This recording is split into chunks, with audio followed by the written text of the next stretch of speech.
না না, আমি বলছি যে এই এপিক কার্ড দেয় কে? ভোটার তালিকায় নাম নথিভুক্ত করে কে? বয়স বসায় কে? বাবার নামটা বসায় কে?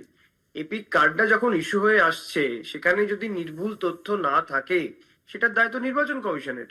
নির্বাচন কমিশন তারা যদি সুষ্ঠুভাবে তালিকা প্রস্তুত করতে পারে, সেখানে নিশ্চিতভাবে আমরা চাইবো যে এখানে যে অসঙ্গতিগুলো এক্ষেত্রে রয়েছে, সেই অসঙ্গতিগুলো না থাকুক। আমরা তো স্বচ্ছ ভোটার তালিকার পক্ষে, কিন্তু আমরা বলছি এসআইআর যে পদ্ধতিতে হয়েছে, এবং বাংলা থেকে প্রায় 150 জনের বেশি মানুষ তারা প্রাণ হারিয়েছেন শুধু এসআইআর কে কেন্দ্র করে।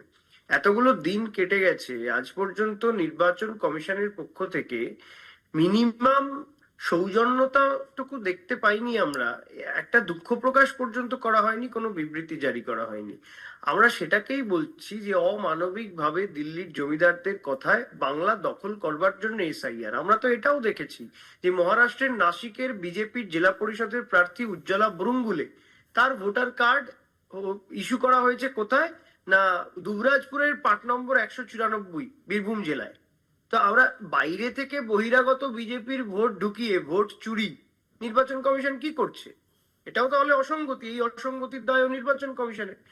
দেখুন, কত দফায় ভোট, কারা কিভাবে ভোট করবে, এই এর আগে আমরা তো নির্বাচনগুলো 2014 থেকে 21 পর্যন্ত ইডি সিবিআই সবার সাহায্য বিজেপি নিয়েছে। আজকে নির্বাচন কমিশনের সাহায্য নিয়ে স্যারকে এনেছে। আমরা বলছি আপনি স্যারকে এনেছেন, ভালো কথা।